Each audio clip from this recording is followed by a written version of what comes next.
I'm just going to get started now. Again, thanks so much for joining us. As most of you will probably all be aware, this is our first session, which is part of a wider series of DHR webinars that Standing Together is going to be hosting over the next year in order to try to better learn the lessons of DHRs. My name is Hannah Candy. I manage the Domestic Homicide Review team at Standing Together, and I'm going to be facilitating today's Q&A session with James. Just a few housekeeping bits first. This session is being recorded and will be available on our website. The links will be provided. Please put any questions you have in the Q&A tab. It might get lost if you put it in the chat section. We're going to have about 15 or 20 minutes for James to answer questions.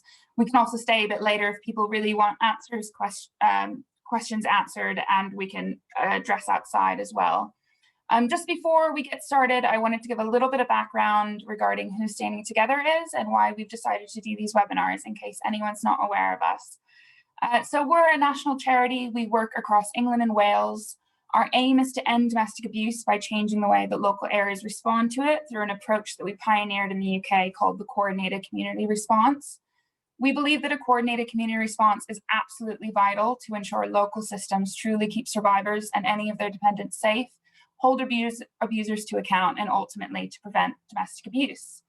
Standing Together works with a range of professionals, including with criminal justice, police, health, housing, MARIC, social services, local authorities, faith groups, et cetera, et cetera.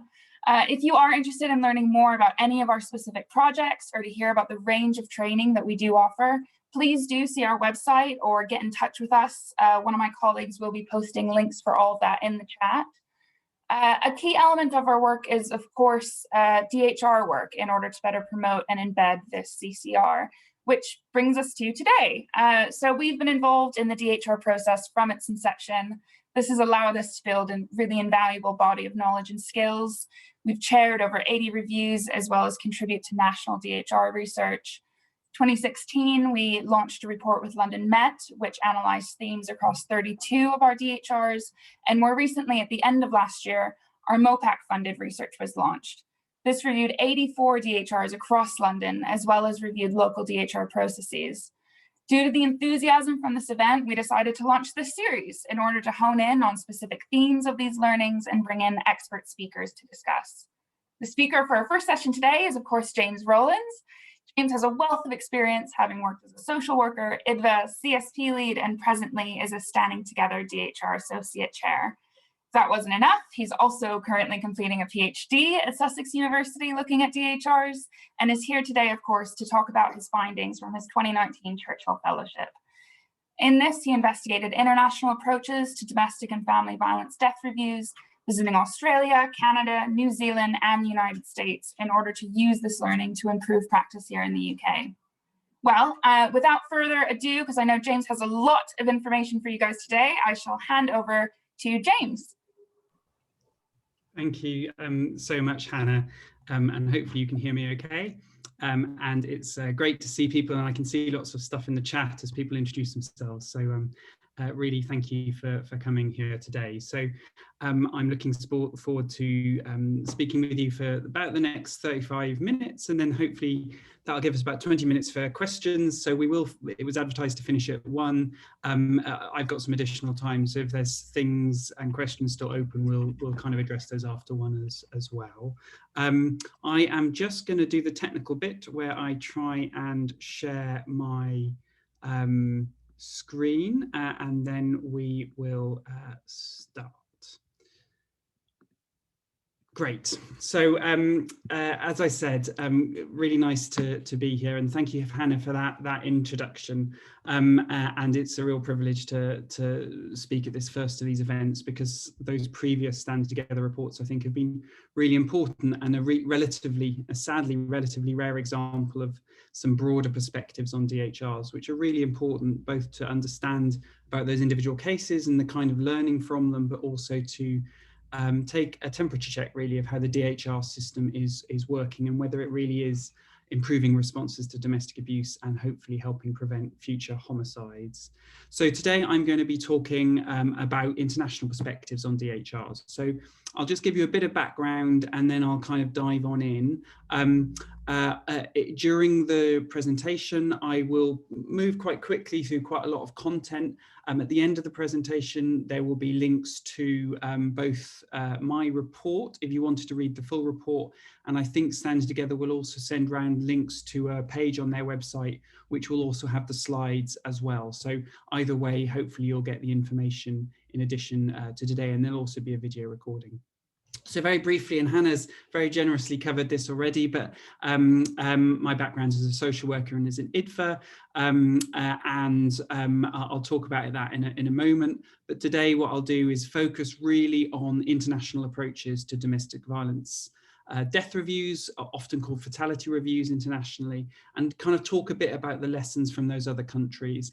And then I'll apply those to learning from and for domestic homicide reviews in England and Wales, and hopefully identify some of the implications for DHRs in the current and in the future. And in fact, what I'll do is highlight the recommendations, the broad recommendations I've made in my report, of which there are just over 10. So I'll some key questions perhaps to take away and think about. So Hannah's kind of said this already. I'm a social worker in an IDFA, and I'm currently doing my PhD as well, looking at DHRs at Sussex University, and that's funded by the Economic and Social Research Council. The Churchill Fellowship, it's worth briefly mentioning it. It's a travel grant which funds travel for 4 to 8 weeks overseas. And if you are a practitioner, I really would look at that if you're interested and have got a project. It's an incredibly generous and supportive fellowship, and it's about practice.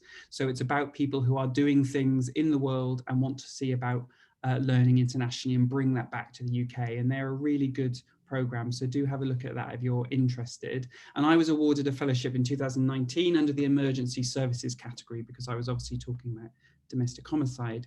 And my proposal really was to explore domestic and family violence death reviews in those 4 other countries, and that's Australia, Canada, New Zealand and the US. And the reason for that really was they're the 4 countries with the most established fatality review system. Portugal is doing domestic violence fatality review, for example, but these are the 4 countries where it's been up and running for some time. First of all in the United States, then Canada, then Australia and New Zealand. So lots of learning really to take away from those countries. I'm going to just touch briefly on DHRs, just as a reminder. I'm conscious that most people will be quite familiar with DHRs, but just in case some people are less familiar with them, just as a reminder of the statutory guidance's basis, which is the Act from 2014, and reviews, DHRs are reviews into deaths of someone 16 or over who is related to, in an intimate personal relationship with, or a member of the same household as someone. And I guess that definition is important to highlight really, because there are some quite significant differences to other countries. So one, that's quite a low threshold, the threshold of has or appears to have. It to some extent mirrors the statutory definition as we currently have it of domestic abuse, but it also does other things that are problematic about that definition. So it's conflating adult family violence and intimate partner abuse, and it's also unclear in other situations. So would this, the definition, for example, include dating violence? Would this include collateral or secondary victims who are killed by someone's partner, but are not the former or current partner themselves? So there are some issues, and I'll talk about definition as we go on. And again, these are the purposes which many people will be familiar with. Broadly, it's about establishing what lessons to be learnt, identifying what can change, applying those lessons to service responses, improving service responses, ideally improving understanding, so much broader kind of thinking, and also highlighting good practice. And of course, they're commissioned by community safety partnerships, so commissioned at a local level, which is one of the issues I would suggest with how the DHR system is currently working in the UK, and again, or England and Wales, and again, I'll return to that. I won't go through this slide in detail. This was more for our international peers when I was presenting to them. But I guess it's a good reminder that really you can break the DHR system into kind of 3 broad stages. The start, when you're working out who needs to be involved and the kind of lines of inquiry and what kind of information will be provided. the middle when people are going away to get that information, bringing back reports, and the panel is building its picture of what happened, and the end when hopefully that panel has decided what it thinks the findings are, turn those into recommendations and a final report, and they get signed off. And ultimately the goal of all of this, of course, is learning and action. So taking that learning away and taking those recommendations away to try and improve systems and responses. And throughout that, we might have family involvement. Indeed, ideally, we would have other members of the informal network as well. And depending on the stage, we might have aspects of the criminal justice process and the involvement of the perpetrator too. It's worth highlighting the involvement of family and the fact that DHRs run alongside the criminal justice process, or can do, are some really unique parts of the English and Welsh DHR system. And again, I'll come to those. So just a very brief reminder really of DHRs and how they work. I guess the key headline things you might want to take away about the DHR system in England and Wales, what makes it different to other fatality review systems, are probably these 5 areas. And these are good, bad, and in between, depending on how you look at them. So one thing which is really different is time frame. So it's very unusual for a review process to commence more or less at the point of the homicide, as it does in the UK. Obviously, decisions may be made to delay or defer the start of the DHR, depending on the criminal justice system, but we start at the point of the homicide. Most other review systems don't work in quite the same way. They're normally receiving data after the criminal justice process has been concluded, or if they're gathering data whilst the criminal justice process is ongoing, it's very much contained and not shared until after the conclusion of the review. So in fact, it means sometimes the data that fatality reviews in other countries are reporting on is several years old. And actually there's quite a significant delay in terms of that throughput. The other thing, of course, is we do individual case reviews. So we're talking about specific cases in each DHR. And that means some of the milestones we have are very different to other areas because we're constructing a specific domestic homicide review report. The other really interesting difference is information sharing, and that builds off this idea of the individual case review. Most other review systems report aggregated data, so they're reporting big picture information. They may use, in some example, case vignettes or composite case examples to illustrate particular kinds of situations, but most review systems don't report on individual cases in the same way we do. Certainly, they don't report on them to the level of detail we do, which means effectively every DHR that's published is identifiable. However much an anonymity we put into it, you can normally identify the case with a bit of a Google search. So that raises some really unique questions for us, particularly about what information we collect and then how we use it, particularly as a lot of it will go into the public sphere. That links to that third point of publications. We publish individual case reviews. Other areas do not do that by and large. And that raises really specific issues of anonymity, but also what those narratives, what those stories are doing in the world in a slightly different way. And I think you can read individual DHRs and take a really quite strong view really on whether they are a helpful narrative about homicide, show understanding of domestic violence, or perhaps are less helpful in that regard. The fourth kind of key difference for DHRs is that we have a model of community and family involvement. And that's, or at least that's the aspiration, particularly around family having equal status. And we have a model of expert and specialist advocacy. That's pretty much unique. So family and friends might be involved in reviews in some other jurisdictions, but the assumption that they are, particularly family, equal stakeholders, and that there is a mechanism to involve them throughout the process is pretty much a unique model in the UK. And I'll talk a bit about the origins of that. And a lot of that, of course, you can link back to the Pemberton Review and then the work of Frank Mullane and organisations like ADVA. The other kind of last key difference is, and I think this is really quite and deeply problematic, is we have very fragmented reporting. Because each case is individual, it's really dependent on the reporting of the individual case. We have very fragmented and limited data collection, and we have no national repository. Every other country effectively has some kind of national repository. And they have that in two ways. Either their fatality review, however it works, and sometimes that's a national fatality review, sometimes that's at a state level, has some kind of aggregation process. So in other words, it's reporting on data from across multiple cases. And there's normally some kind of formal report, perhaps annually, perhaps every 2 years. We don't really have that process. We've had a small number of ad hoc reports from the Home Office, and then we've had work like the work of Standing Together, and then some academics, and then some regional reports. So it's a real gap in the English and Welsh system, which means our knowledge about DHRs is terribly limited if you look at it in its entirety. When you think we've done hundreds of cases, what we know about those cases is really limited. So those are some kind of key top 5 differences really, and standout things for the domestic homicide review model, good and bad, and raising issues that we might want to think about.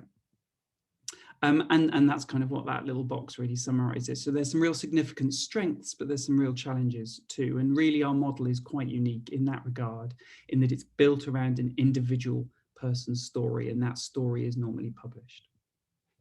So what I'm going to talk about is 6 key areas, and these are what I would describe as the elements of fatality review. So the things that are common across every fatality review system in some way, including DHRs in England and Wales. So I will talk about each of these. I'll give a very high level kind of overview of what we know about those things, and then I'll talk about England and Wales specifically and some of the issues in England and Wales in that context, and then touch on what my recommendation, my broad high-level recommendation in the report was. If you go to the report, what you'll see is there's more detail on each of these issues, and actually each of those high-level recommendation has sub-recommendations beneath it. So there's more detail if you do want it. So I will talk about these 6 areas and then draw to a conclusion. So I hope that works for people. So I guess the key thing that all reviews really share is a principle. And the principle underlying that is often about identifying, reviewing and reporting on homicides. So in this case, domestic homicides. And ultimately, every review system has the same aim in that regard. So it wants to build a profile of some sort and identify gaps in service responses. And actually, I should have said I will quote some of the key literature as I go on. I won't directly say it when I'm speaking, but you'll see the references, and there's a list of references at the back of this presentation and in the report as well.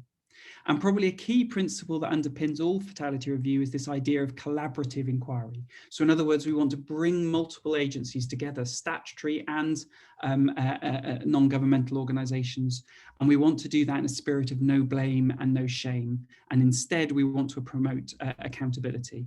And from accountability, we want to drive change and improve systems. And there's a really common thread within that of honouring and hearing victims, or how that honouring and how that hearing is done really varies. And sometimes that's an effect of the system itself. So if you think about DHRs in England and Wales, at least in principle, it's easier for us perhaps to honour and hear victims because we are telling their stories individually. We're not doing that necessarily in aggregate. But of course, that raises challenges too about the quality of that story as told, and also about confidentiality and proportionality.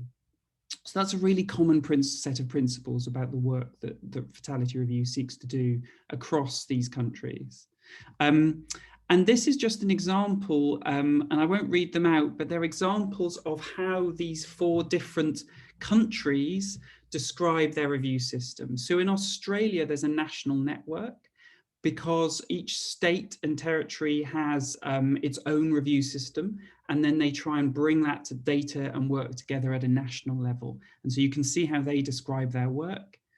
In Canada, this is a quote from the Ontario Death Review, and specifically from their coroner's office, which runs the review system in that state.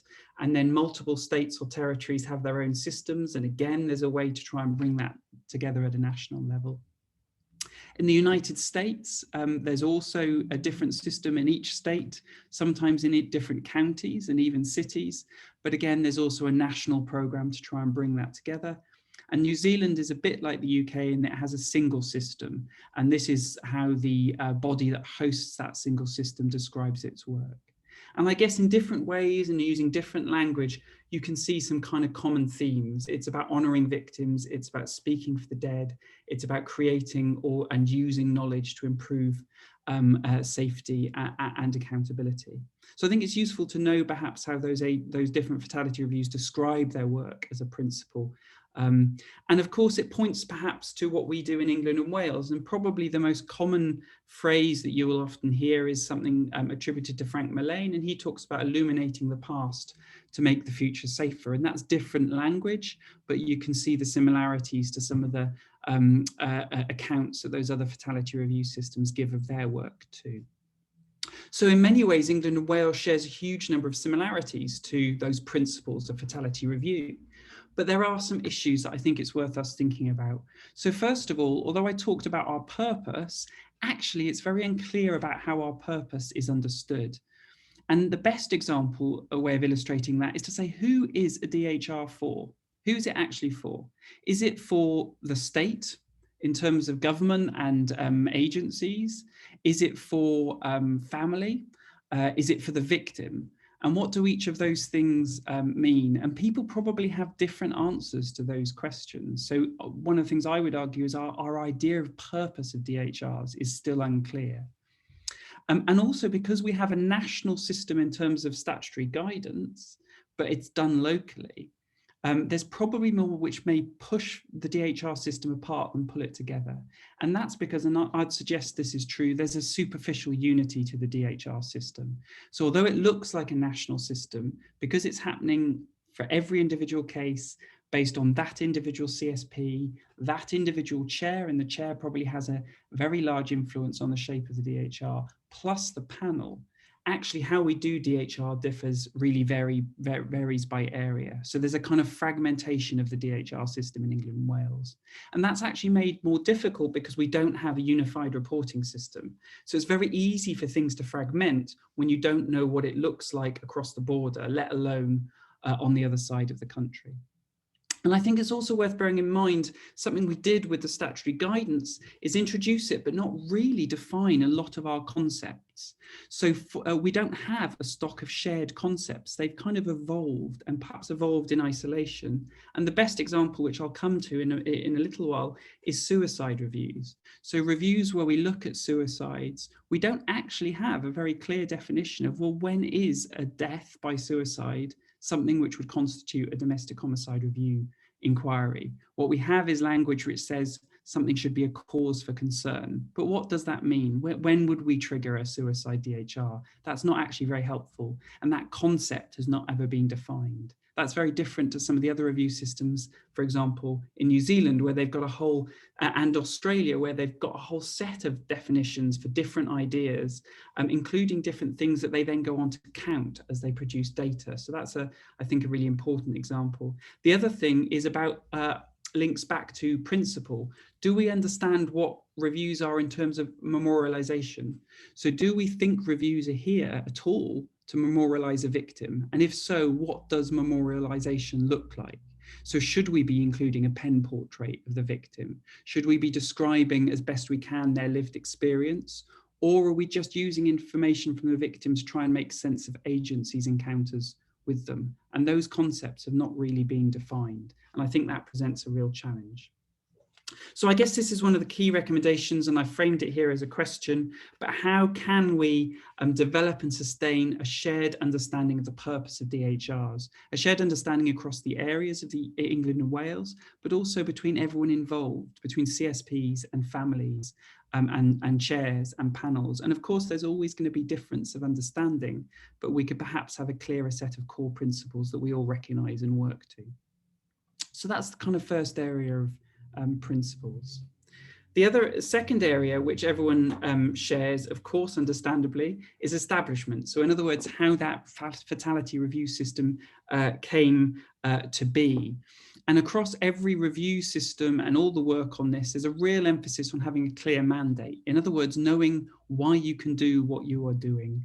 But of course, that has an operational impact. Depending on how your review system is set up, that will affect things like membership, confidentiality, disclosure, and reporting. So for example, in the United States, if it's set up at a state level, which it normally would be, what you'll have is a state statute saying very specifically, this is who needs to be involved, or this is the kind of information you can gather, this is the kind of information you can put out. And of course, that creates difficulties in the states because it makes it difficult to share information between states, let alone perhaps think about how we might share that learning across borders.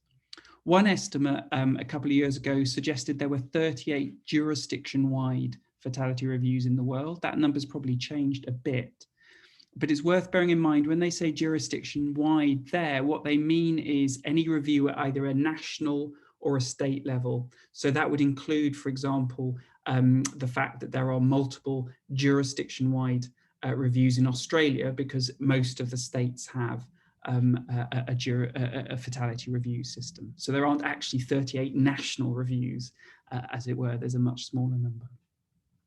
And it's really important to recognise the manner of establishment affects how these review systems operate and things like capacity and resources. So it would be fair perhaps to reflect on the UK and the fact that DHRs are all implemented at a local level. So that's something to do with why CSPs were there in the first place, and they have become the vehicle to deliver CSPs, to deliver DHRs. It probably is relevant to also observe that DHRs were implemented by a Conservative government during a period when they were emphasising localism and pushing a lot of functions down to the local level. And that then also raises the question of, well, why didn't, from the very start, we have a national repository established? What was it about the manner of the establishment of DHRs which meant we didn't think about that, for example? But it also affects things like independence. So some countries like New Zealand have a single unified system which works, it's hosted in a national body, and it is independent. But it's worth recognizing that independence is constrained. So it operates within a certain set of parameters set by this host organization. And that's perhaps different to how DHRs work in England and Wales, where you have this very broad statutory guidance, but actually most of it comes down to decisions on the ground between the CSP, the chair, and the panel. Probably the other thing it's worth noting is most fatality reviews have some kind of instigating case that has a real influence on how they are set up and run. And by instigating case, what I normally mean is a high-profile homicide, or homicides which drive public clamour and political response to domestic homicide, and then lead to the establishment of some kind of review system. England and Wales, for example, you could talk about things like the Pemberton Review as an example of that, although, and that then went on to significantly shape how reviews are delivered in England and Wales as an illustration. So a reflection on kind of establishment in England and Wales perhaps raises some questions. So one, we might ask why DHRs were implemented in legislation in 2004, but weren't implemented till 2011. I think that's an interesting question. That's a long old delay. And it's also interesting, and I've touched on this already, that there's this split between national and local activity. So the national work is the statutory guidance and quality assurance, but very little else. Certainly no consistent work around a national repository, although there's some activity with the new readers, Home Office quality assurance readers, which is really promising about reporting from their work. And local decisions, which really are ultimately what the DHR looks like and how it's undertaken. And a really important illustration of that is we don't actually know what decision-making looks like. There's no obligation on individual CSPs to report how many notifications of DHRs they've had and how many DHRs they subsequently decided to commission.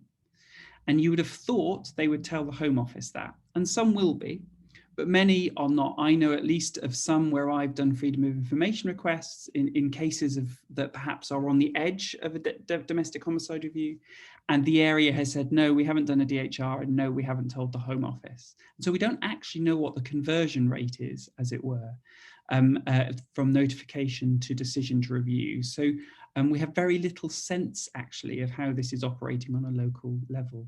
And that is also relevant to publication. So some areas publish the reviews quite openly, others publish them, take them down, but you wouldn't know how many reviews they've done historically, and you wouldn't be able to see a summary of the learning. So there's something about how reviews are quite lost between that national and local implementation. And actually there's relatively little regional work. And when that happens, it's often been led, interestingly, by police and crime commissioners. So there's a report recently produced in London by Sky and the Standing Together report commissioned through MOPAC. And there's been some other PCCs who've done similar things.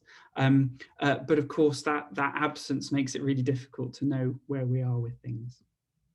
So I guess this raises this other question, and a recommendation spills off this in the report. Actually, how do we have effective oversight? How do we make sure the DHR system is working well? And how do we do that locally, regionally, and nationally? And actually, if we do that, what do we understand as effective oversight in the first place? So for example, how should the QA panel work? And how does that feed into local decision-making and vice versa, so that we're confident that the DHR system is robust. And actually, some of the recommendations in the report underneath this are things like looking at the effectiveness of current arrangements, thinking about transferring oversight of the review system to the Office of the Domestic Abuse Commissioner, for example, so that there is a more robust ownership and leadership around this really important area of work. So I'm keeping an eye on time and rattling through. The third area I want to talk about is case identification. So in other words, what cases do we consider as part of a fatality review?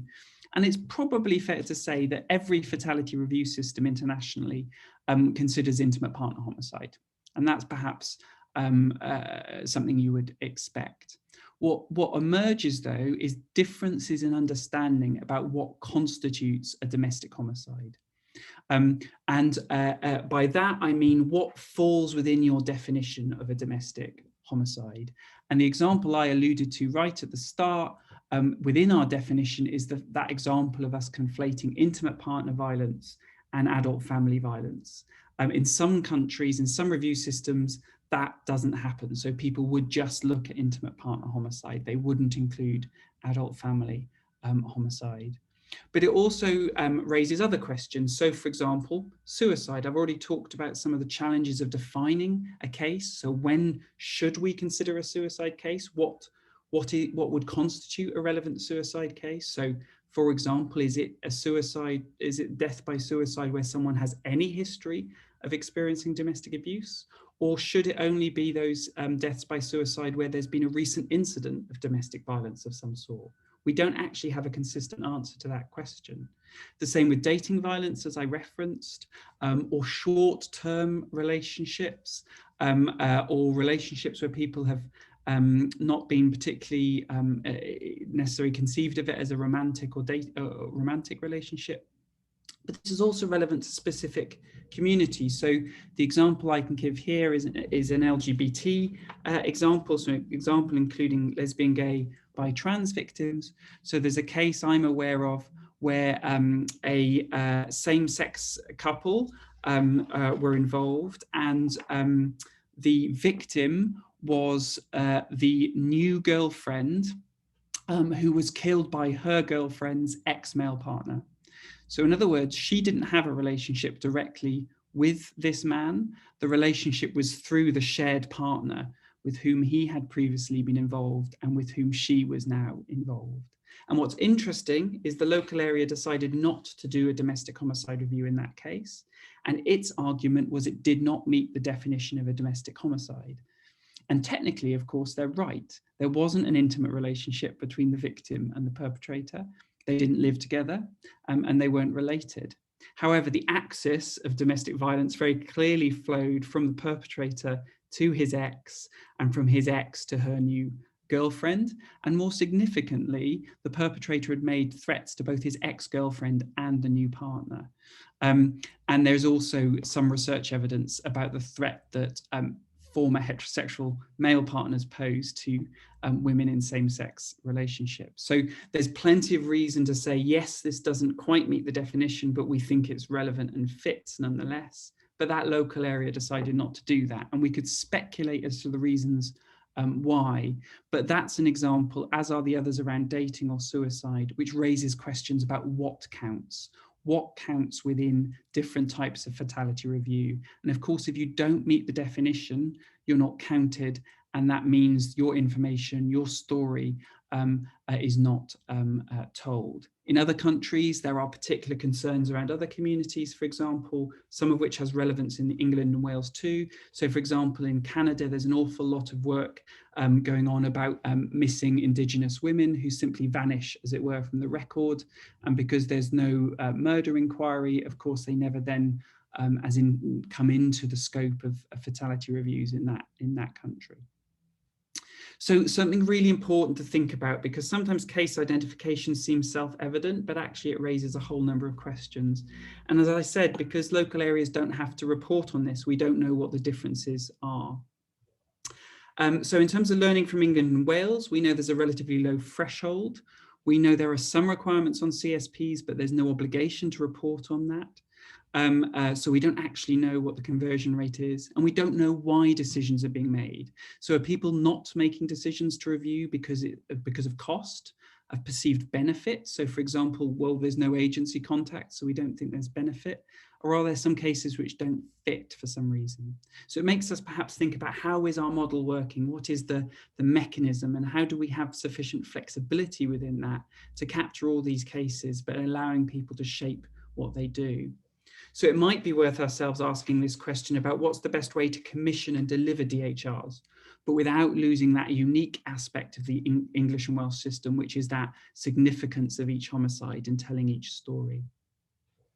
I'm ever so slightly behind, but I will power on through. The other common area is membership. So there's an emphasis across all these fatality reviews on inclusive membership, so having as wide a range of people involved as possible. But it's fair to say that state agencies tend to predominate, and that's true in England and Wales. And when you include state in the broader sense as well, so not just police and council, but also health and so on. But there's often a focus on how to bring specific knowledge into those systems nonetheless. So that includes DV specialists, community members, particularly experts by experience, those with cultural competence, particularly knowledge about particular communities that might be affected by homicide in that area, in some areas academics to bring current knowledge.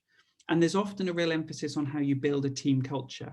So how do you build these teams so that they are an effective way to review fatality? I guess the interesting difference for England and Wales, though, is a lot of our review panels are bespoke. So some research in London suggested at least half of panels are bespoke. So in other words, they're kind of created anew each time. And there may be some people on there who've done a lot of reviews, but there's often new people who haven't done reviews before. And it really raises this question about, how do we prepare panels? How do we select and nominate the right people? And how do we make sure they've got the right knowledge or skills, or can get the right knowledge or skills so they can really take part? And how do we think about team dynamics? How do we create a team? Or are we just letting it be another meeting that people rock up to and just kind of participate as someone in a meeting, rather than a member of a review team, which is really trying to understand what happened? It's worth recognizing that non-governmental organizations probably need help to be involved. And that's just a recognition of how precarious their funding often is. So actually, if we're inviting community representatives or community experts, if we're inviting DV services, we should be making sure we pay them for their time, because they're much smaller and there's an opportunity cost for them being involved. But without them, we really lack specific knowledge about the impact of DV, perhaps, or the experience of particular communities. It's worth reflecting as well, finally, that DHRs are unusually dependent on a single individual in the shape of the chair or author. They are the nexus through which so much of the DHR flows. And so it really raises the question again about selection, training, and skills of chairs and report authors. So I guess the broad questions I've talked about then are actually, how can multi-agency review panels be supported to be part of DHRs? What training do they need around that, for example? And actually, how do we ensure the same around independent chairs? How do we make sure they've got the right skills to be doing this work and are consistently involved? And I'll give you one example of that. I have monthly clinical supervision as a domestic homicide review chair. I think that's really important. I imagine that's not that common for other domestic homicide review chairs, and I'm able to access that because I chair with Standing Together. But that space is really important for my practice. And yet that's not something you would see recommended, for example, in the guidance. Kind of heading towards the end, another common area for all reviews really is sense making. So in other words, how do they make sense of the homicide? How do they understand what happened? And for the most part, they do that by drawing information most commonly from the criminal justice process. And we do that here as well. So anyone who's been involved in the DHR will know the police individual management report often is quite rich. It has a lot of information because it's been influenced by a murder inquiry. But then that tends to be supplemented by other sources, so other agencies, family and friends, and so on. And there's actually a common set of toolkits really around review internationally. So people look at risk factors, for example. They look at agency contact, family and informal networks, or in other words, testimonial networks. They evaluate information sharing, they evaluate collaboration. So how we do this is very similar, even though our review systems are very different.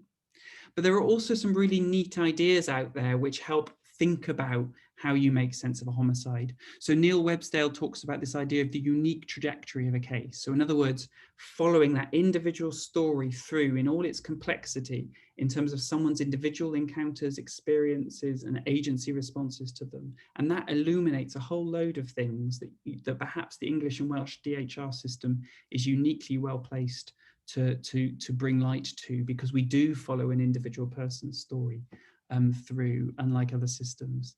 Others, so New Zealand, have talked about this idea of mismatched responses. So looking at the difference between what a victim or survivor needs and what they get from the state and state agencies. And often that's really mismatched. And the classic example of that is somebody, a victim, normally a woman, is expected to take responsibility for the safety of children and themselves, and the perpetrator is often fairly absent from view in that process. And a third example is this idea of social entrapment. And in a way, it links to ideas of coercion and coercive control. And it's this recognition that someone's experience is not just about their individual encounters, but it's also about their interactions with the state and the history of their interactions with the state. And because this idea comes from Australia and New Zealand in particular, also historical trauma. So in that case, for example, the historical trauma experienced by Maori communities in their relationship with the state, and therefore how that can make someone yet more vulnerable. So they're really interesting ways of thinking about sense making in review. And again, it links back to concepts. We don't necessarily think about methodology in DHRs. We don't have a consistent method of doing that. So what might we be missing? How are we doing things differently? And what works better or less well? The other thing that most fatality reviews do is focus on aggregation of case data and learning. And tragically, and I think shockingly, we don't really do that in England and Wales, except in an ad hoc way. So most other fatality reviews have an annual report, for example. We do not. And I think that's a real missed opportunity. So that raises questions for England and Wales. We access a load of information because we're telling individual stories, but it raises a question of how are we collecting that and how much are we using that, including in what's publication. I've certainly read some reports where I feel stuff has been published that's just inappropriate. And that's because DHRs are in-depth, almost biographical, and we really need to perhaps think about what we share. But what we don't really know is how DHRs work. We don't know what happens in the room. How is power playing out? Who is the dominant voice in terms of telling the story of that homicide and interpreting whether a victim was given a fair service? We don't know how that's working, and that's a real gap. And that's particularly important because lots of it hinges on what are called decision-making moments. So that moment in a review when you decide we're going to include this line of inquiry or we're not. We're going to ask for that additional information or we're not. We're going to try and engage with the family again, despite the fact that they have initially said they don't want to be involved, or we're not going to do that. And those decision-making moments will potentially change the sense that we make of the homicide, because they mean more or less or different things will become visible. But again, we don't really know how that works in DHRs in England and Wales. And some of that, again, is about limited data collection. So it's probably worth us asking, what actually have we learned? We've been doing this for a decade. What is best practice? I couldn't really tell you. We've not done that kind of evaluation work. We've got some ideas from some of this research and some of it's quoted there, but we haven't done this consistently. And actually, how can we see the big picture? And ultimately, that has to be about aggregation. So the final area is kind of learning. And it's just worth highlighting, and I've said this again, so I'll skip through it. We don't actually, we have a unique quality assurance process. No other review system has a QA process as we do. And in a sense, the QA process is meant to bookend the DHR. It's meant to oversee decisions to conduct DHRs, and it's meant to decide whether reviews are a sufficient standard to meet publication. But actually, we know nothing really about how the QA panel works. We don't have an annual report yet about what they are recommending. We don't know whether those recommendations are implemented. And so as a result, we don't really have a body of technical guidance or national leadership that's consistently able to support the reviews. And that's not to say the Home Office aren't doing their best, and that's not to say people like Standing Together and other people like ADVA are not providing that, but what we don't have is a strategy about how we will deliver that consistently, including the resources to do it consistently, which is perhaps where the role of the Domestic Abuse Commissioner may come in. So I guess that raises some other questions. You know, what's the best way to deliver oversight? So we have good individual DHRs, but we also have system integrity. So the whole thing is working well.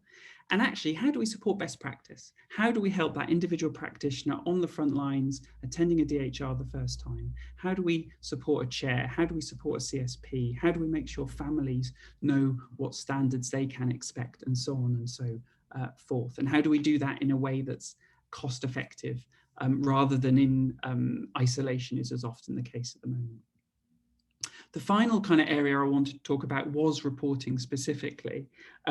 Every other review system has some kind of national reporting, or at least state level reporting, where they report in aggregate on trends, on common risk factors, the kind of stuff that people can use, that advocates can use to start thinking about how they risk assess, that local partnerships can use to drive systems change, and so on.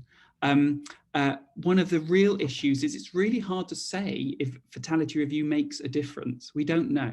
And that's because it's so hard to link a recommendation to an avoided homicide. So it's probably more useful to think about how do fatality reviews improve the whole system. So these kind of intermediate measures of impact. And that's something we really do need to think about more, I would suggest, across all fatality reviews, not just in England and Wales. The issue for us, though, in England and Wales is we've got a really fragmented and inadequate reporting system. So it's delegated to CSPs. We don't know necessarily what they do.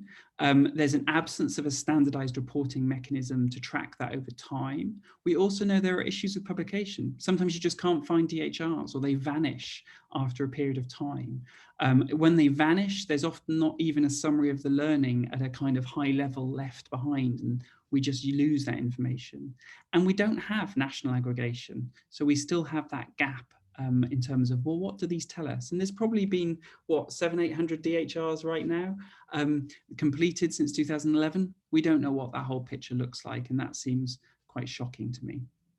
So perhaps leads to some final questions about how can we learn across a DHR system, and actually how can we evidence impact, because we want to sustain this system. We want it to continue to improve, and we can't do that if we don't know how it's working. And the final reflection might be then, what can we learn from international collaboration? And I'm hoping that I've demonstrated some of the things that we can learn and some of the ideas that we can take from other countries that can help us think about these issues, and perhaps our models of practice we can adapt to, in the same way that we can export some of our models, like the family advocacy model, which I think would be is unique and is best practice internationally. I want to end with a final reflection, because I can sometimes seem a bit Eeyore about DHRs. And I want to end saying this: DHRs can make a difference. To return to Adver's Frank Mullane quote, they do and can illuminate the past to make the future safer. And I believe and I hope that at their best, DHRs can honour a victim. They can be of value to the family, including by trying to answer their questions. They can challenge narratives, particularly the narratives of perpetrators in criminal justice, which often do disservice to victims. They can improve our understanding. They can drive change, not least by identifying good practice as much as the things we want to do differently. And hopefully they can prevent future homicides. But for all that to happen, and to look to that image, you know, so that we can think of perhaps each DHR as a single light, and then collectively them as a collection of lights that kind of illuminate what is happening in the in terms of domestic violence. We have to think of them as a tool, and if we think of them as a tool, we have to really attend to how we understand them, how we do them, and then how we use them, so that we do that as effectively as possible, and we really can fulfill the promise of DHRs, which is the very least we can do after someone has been killed, often by failures by the state or missed opportunities by the state in the broadest sense.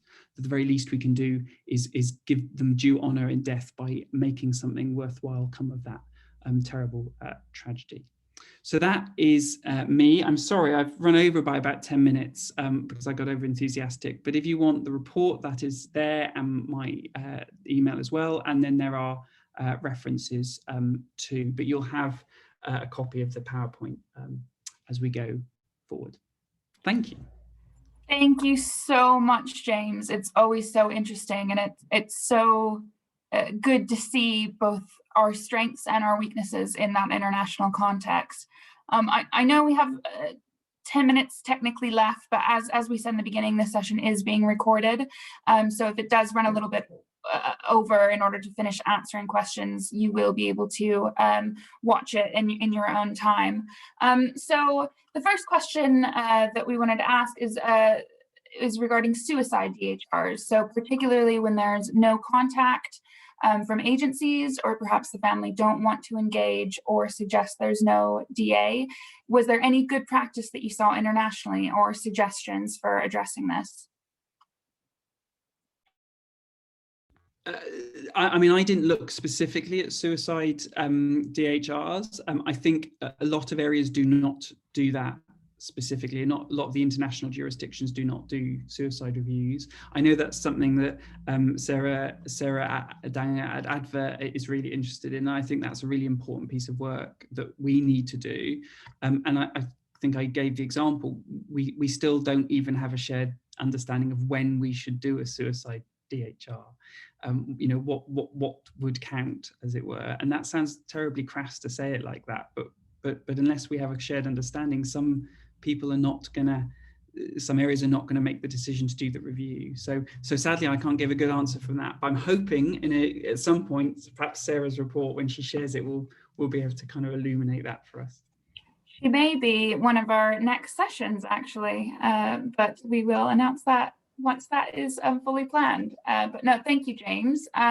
The next question is around what they do in those countries where only intimate partner homicides are considered for fatality reviews. Do they have a separate system, or how do they review adult family violence cases? They may not do. So depending on, and obviously this would normally be a kind of state level decision in most of these other countries, and in the States in particular, it might even come down to kind of county level. And sometimes in reality, that's about resources. So because these are, people are often making decisions about what cases to select. So sometimes they do that by definition, by including some types of cases and some not. But if that's not happening, otherwise that work is not done. So the closest they would get would be administrative data. So perhaps coronial data or police data, the equivalent, I suppose, of our Office for National Statistics data on homicide. They will have some kind of data set which will report on that, but it wouldn't go to the level of depth of a fatality review. In some jurisdictions, they also select effectively on what they think would be the most valuable case. So because their resources and capacity are so limited, they will have 10 cases and they will choose to do 2 of them, and they will choose them based on where they think the most learning is, or perhaps on a theme that they haven't done before. So it's really tricky, and if you're not in this kind of system, the chances are there won't be any kind of detailed look at that work, unless perhaps there's something like a femicides observatory. So there may be other kind of systems run by, say, NGOs who might collect data in those cases, but that will vary. No, thank you. And that actually kind of starts to tie into 2 of our other questions. So I'll try to kind of present these 2 together. It's basically around, you mentioned the more hidden cases, like the LGBT case, that they were able to review because that scope is a little bit different.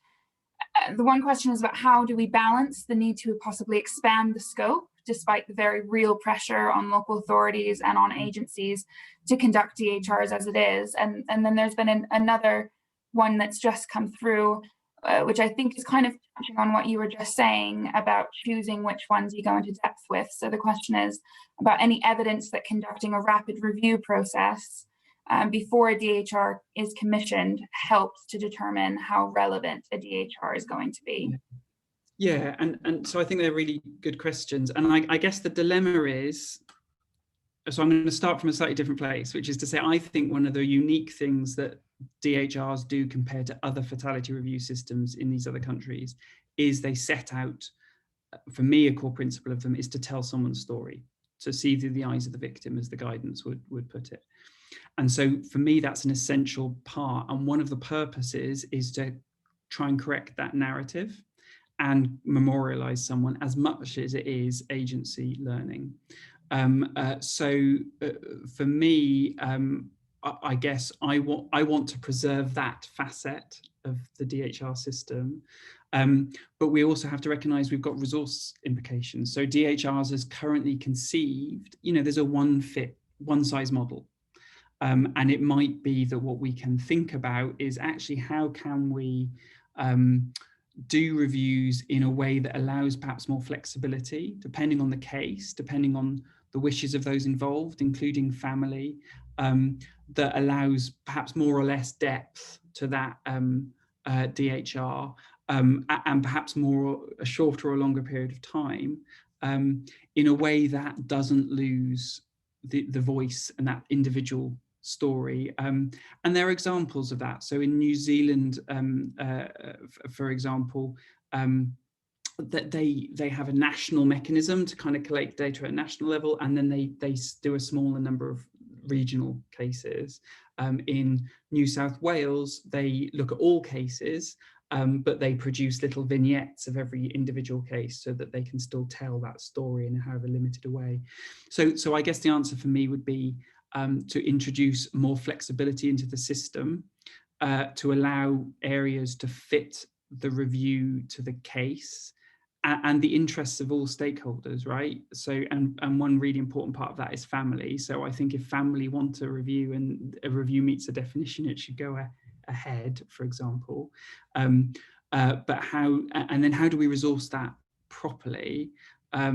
So that people can make decisions. And the risk, I suppose, of rapid reviews is that can foreclose information sometimes, particularly if the rapid review says, well, agencies didn't know anything. And that may be true, but it doesn't mean we won't learn anything from family and friends. And actually that may be really significant. Why did this person feel they couldn't go to seek help and support? What was it about their particular circumstances or background?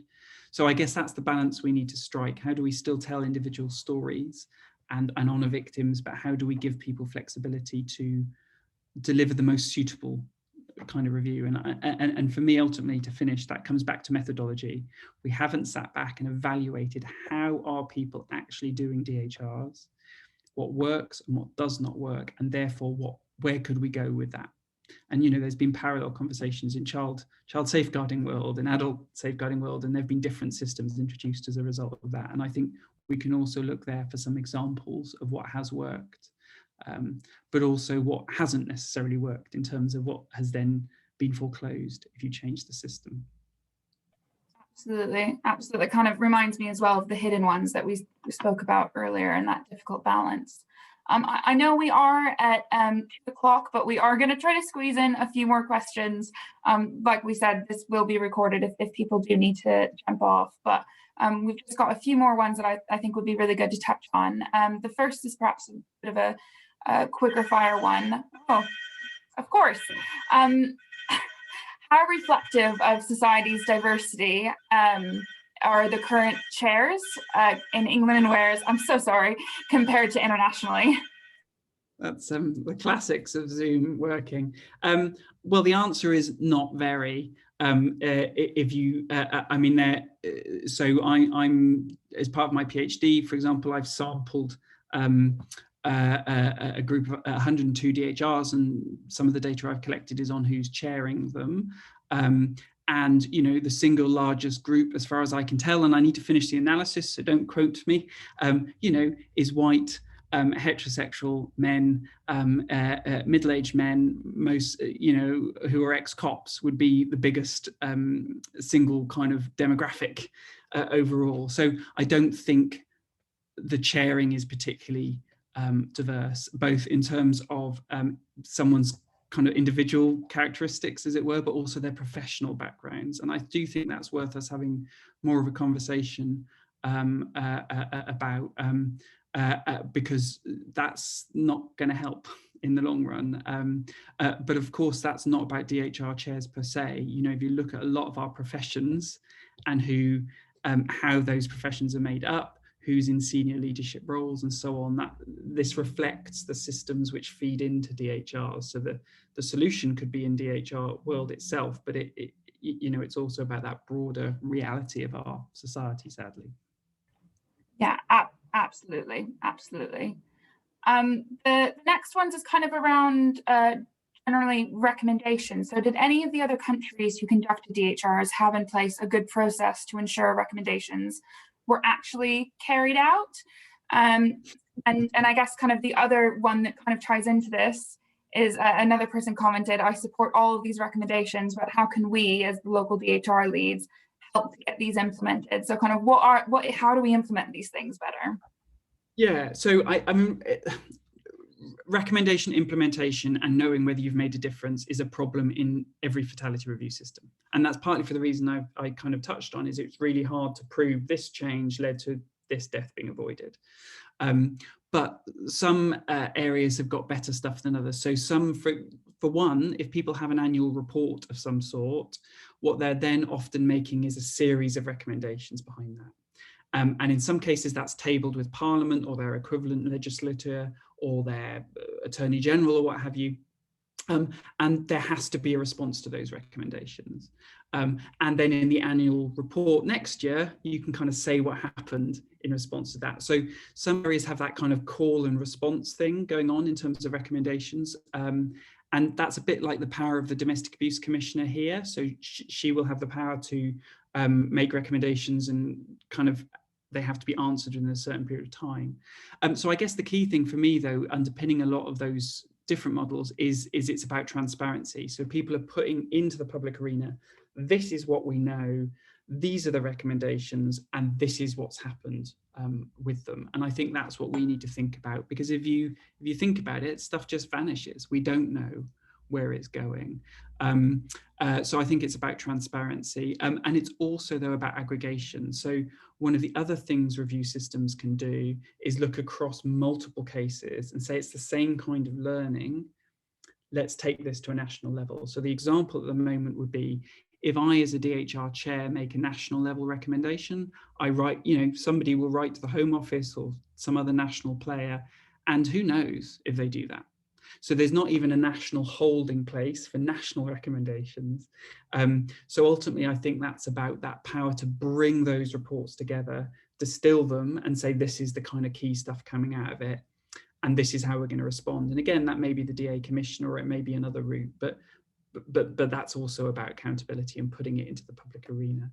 I guess in terms of what people can do, I mean, do go and read the report. Each of those overarching recommendations questions that I kind of posed, they have recommendations underneath them. So, you know, and some of those I think you could think about at a local level. So, for example, thinking about what training you have for panel participants, thinking about how you select chairs and what you expect of them, thinking about, are you paying for domestic abuse specialists, or if you need a BME or a faith or an LGBT specialist on the panel, are you paying them properly, or are you just hoping they'll do it in their free time? So I think you can perhaps go through that and pull out the things that locally you might be able to do.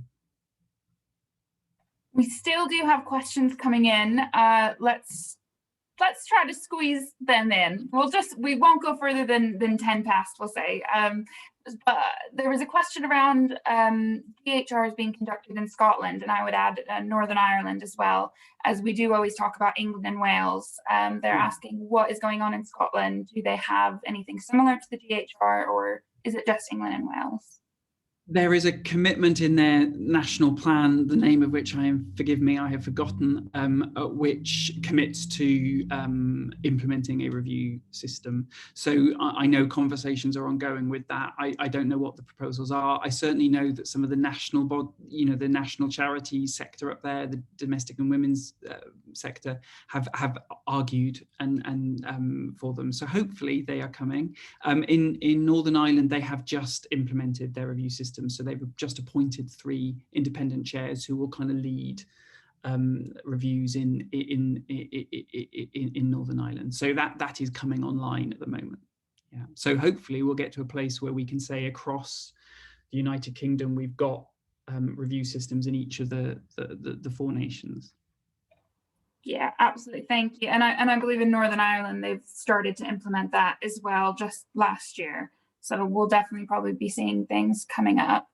The last one, maybe we'll try to squeeze in. Oh no, let's squeeze in. So how do DHRs, I believe, fit with SFO reviews? So as in, I'm assuming that's a serious further offence review. That's what I'm going to go for. In my oh, thank you. Yeah, in my alphabet soup. So my experience would be, I can just talk about as a chair. So I'm in fact chairing a review at the moment where an SFO has happened. So in other words, a review into contact with someone who's been involved in probation. And in that case, that review has kind of happened, and it's obviously kind of largely single agency. And then what we've been clear about with, in this case, the CRC, is how can you be on the panel? And then when will you be able to share the findings of that SFO report to inform the DHR so that we know what you found, and we might disagree, we might supplement, we might add, who knows, but we need you to be part of that process. And I would say it's similar with any other kind of single agency review system, like a mental health investigation, a serious incident mental health investigation. Most chairs would follow a similar practice. They would try and draw that process not into the DHR, but draw the learning from it into the DHR. So we try and minimize overlap as far as we can, but still leave space for developing that, because the DHR has a different focus. So it's looking at multi-agency work in a different way. So it has a different perspective. And this will be the last question, just to kind of finish off. I think it's quite good kind of moving forward one as well. This is in past tense, but I would say as well, it could still be current sense. Isn't the DA bill an opportunity to address some of these gaps, particularly in the overarching recommendations and learning? Yes. It would be. I mean, and I guess it's it's an interesting reflection, isn't it? If you look at the statute, the consultation on the bill, there was a kind of an account in there about what government wanted to do, but for whatever reason, DHRs continue to have a relatively low profile, and I think that might be for some reasons. But the government has talked about a national repository, for example, which just seems so important. And I know Nicole Jacobs, when I've spoken with her at different events, has talked about her commitment as the DA commissioner to see that happen. I guess the key is we don't know what that looks like yet. And I think it's the same with, say, the statutory guidance. The statutory guidance clearly needs to be reviewed. The problem is, I think government has a tendency to tinker around the edges with things like this. And actually, we're 10 years on. We should be doing a proper evaluation of DHRs for the last 10 years, saying what have we learned from this process, what's working, what's not, what would we like to do differently, what would we like to keep the same. And that would be so powerful for then setting a direction for the next 10 years. But we need, somebody needs to make that decision and then to push that, to make that happen. Because otherwise we're just going to be building on top of, as I've kind of argued, I think, a not entirely stable structure. And we can do good in that, and lots of people are working this system and really doing good, but we're limited about what we can perhaps achieve. So I think it's a real opportunity, but I suspect it's more about the delivery than necessarily what's in the bill, because it's in the guidance which underpins this and what comes next, because the statutory basis for DHRs already exists, right? Mm-hmm. So it's unlike some other things that are being addressed in the DA bill where you do need new statute. It's probably a non-statutory change. Fabulous. Thank you so much, James, for all of your expertise and knowledge in speaking with us today. And thank you so much for everyone that has attended and that has stayed on until the very end. We've already we are having our next webinar session in February on the 26th. Pragna Patel from Southall Black Sisters will be discussing around the theme of intersectionality in DHRs and embedding intersectionality. Following that, we have a session in March 17th with Tien Trang, who is doing a PhD on not on fatal, but on adult child to parent abuse. And she's going to be presenting some further learnings and analysis on the fatal adult child to parent abuse. If you want to be put on the mailing list, please send us an email. We'll alert you to new sessions. Also, if you are an expert, either by experience or you are interested in a particular theme or topic regarding DHRs, please do get in contact. We are actively looking to continue this little passion project for really as long as we can. So if you're interested in being involved, also please do reach out to me. Just also to say, we have another training coming up for anyone, or not training, but webinar for anyone involved in housing, put on by DAHA on the 27th, so just next week, which is also linked in our Standing Together website. And AFTA, which is an organization that James has referenced today, are also doing a series of free webinars. I believe their next one is on DHR methodology. So if you are interested, I think we can pop a link in to that as well in the chat. That is it from us, though. Thank you so much for coming. Thank you so much for your engagement, for all your questions. And James, again, thank you so much for presenting with us and being the first session as well. My pleasure. It's been great. Thank you.